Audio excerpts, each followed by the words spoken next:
Man, this is a good puzzle game, but I wish there was more platforming involved. Well, it's got the platforming I desire, but I'm afraid not everyone can relate to this character. I mean, he has hands and feet. Snakes don't have hands and feet. They haven't since they became the only group of animals to be cursed by God. Thanks, Satan. With all these claims of wanting representation in video games, people often forget the limbless reptiles that might want a video game character that acts and feels like they do. If only there was a puzzle platformer that also gives a semi-realistic yet cartoonish perspective as to how snakes move around without appendages. Yeah, this'll work. This'll work just fine.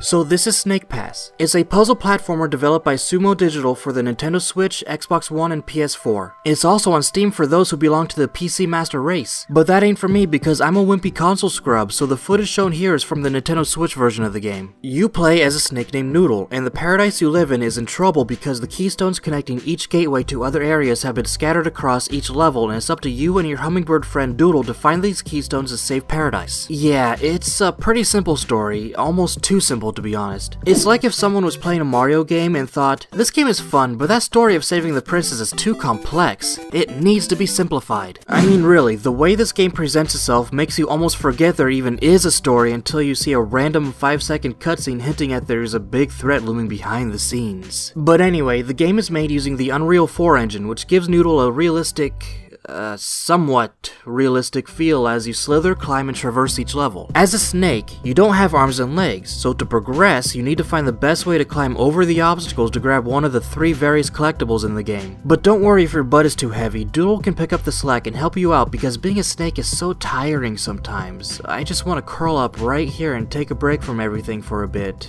Maybe take a nap for a minute?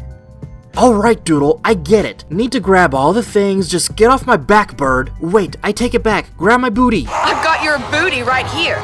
But speaking of the collectibles, the only ones that actually do anything are the 3 gemstones you need to grab in order for Doodle to open the gate so you can progress to the next level. The others are just there to grab if you feel like it. There are these wisps that are littered everywhere on the map, and then there are 5 coins that are hidden away. Some are easy to get, but others are in dangerous areas that are a real challenge to grab. However, they're completely useless. Beating the game with everything collected only gives you an 8-bit Minecraftish skin for Noodle and Doodle, so if you want to progress fast, then just aim for getting the gemstones. But while I'm not a completionist, I like to try and grab as many of them as I possibly can along the way, though some coins really aren't worth the effort. I mean, look at this!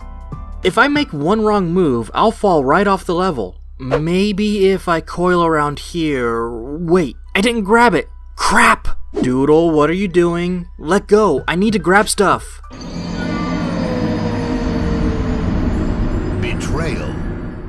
Okay, deep breath, I need to get the pattern down. Coil and grab, just keep going, just keep going, just keep coiling, just keep coiling. Got it!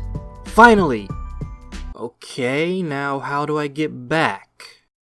I think it's here that I should mention that the controls are very interesting, to say the least. To move forward, you need to hit the ZR button, but Noodle is pretty slow. In order to go faster, you need to tilt the left stick left and right to make him slither like a real snake. Pressing A lifts Noodle's head so you can get over small ledges or bamboo poles, which are the main means for the climbing obstacles in Snek Passss. The ZL button lets you grab things if you're coiled around them, so it's crucial to learn a pattern of grabbing and coiling to move in this jungle gym-like puzzle. I like the idea of the controls, but at times it makes the game feel like it's baby's first rage game. What do I mean by that? Well, you can't manually save in the game. Instead, there are various save points you need to slither over so you don't lose progress. The problem is that there are very few of them in each level, and if you die right after grabbing a coin or a gemstone, sorry, you gotta do it again. The controls are in such a way that is very unique for this game, and it does work well most of the time, but when you're trying to climb through an area with dangerous hazards, it sometimes seems like the very control scheme that makes Noodle feel realistic turns against you as you attempt to move around deceptively complicated bamboo ladders. The controls and gameplay aren't hard enough to really be considered a rage game, but if you're not patient and willing to repeat sections many times, it can get pretty frustrating, hence why I consider it baby's first rage game.